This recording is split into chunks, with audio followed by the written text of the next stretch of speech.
Hello मित्रमैत्रिणींनो, स्वागत आहे माझ्या चॅनलवर। मी आज झिंग्याची चटणी बनवणार आहे। हे बघा, झिंगे आणि बारीकवाले मीडियम आहे। याला स्वच्छ करून घेतली। आता यामध्ये पाणी टाकून 10 मिनिट ठेवणार आहे, कारण ते हे काटे आहे ना, हे वाले छान असे नरम पडून जाते हे वाले, आणि त्याची मी चटणी बनवणार आहे।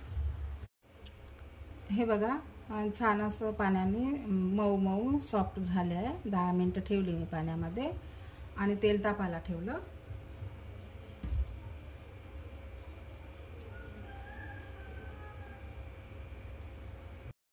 तेल तापलं, कांदा छान बारीक कट करून छान 2 मोठे कांदे घ्यायचे आहे चटणीला।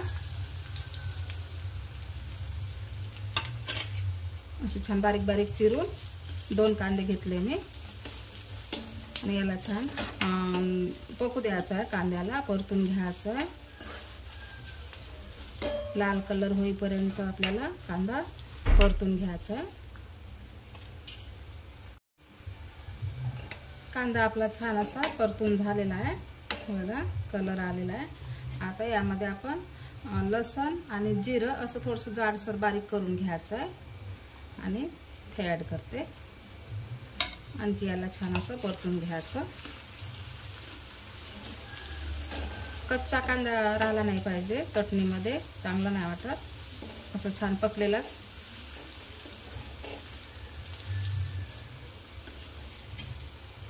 आणि तिखट आणि हळद, तिखट आवडीनुसार। याला पण छान असं परतून घ्यायचं।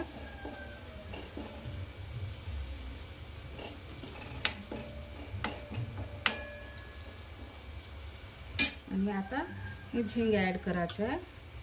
बघा, असं छान असं पाणी पिळून घ्यायचं असं।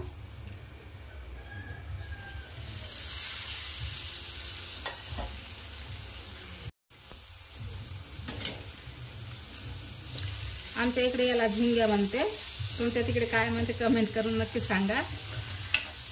आणि झिंग्या आणल्या म्हणजे मार्केटमधून छान स्वच्छ साफ करून घ्यायचं आहे। त्यामध्ये खडे वगैरे रेती राहते आणि ते शंख वगैरे राहते, त्याला छान साफ करून स्वच्छ 2-3 पाण्याने धुवून टाकायचं आहे। थोडा वास येते आणि थोडं असं 10 ते 15 मिनिटं पाण्यामध्ये ठेवायचं आहे, म्हणजे काटे ते नरम पडून जाते।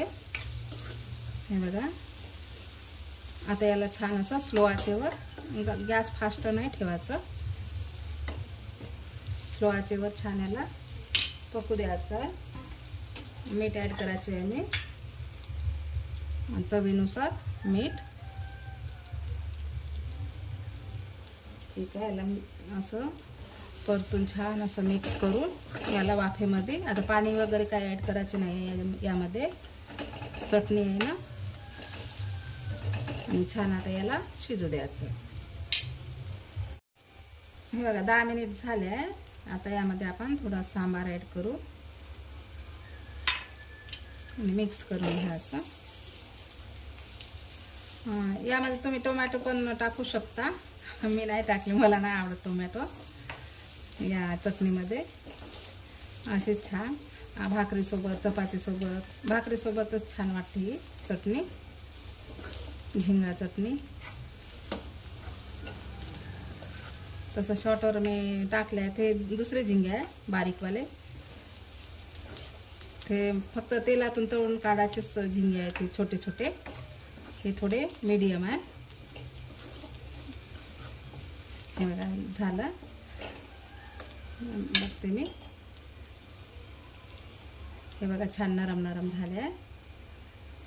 रेसिपी कशी वाटली कमेंटमध्ये नक्की सांगा आणि ट्राय करा माझ्या पद्धतीने झिंगा चटणी, टोमॅटो न टाकता।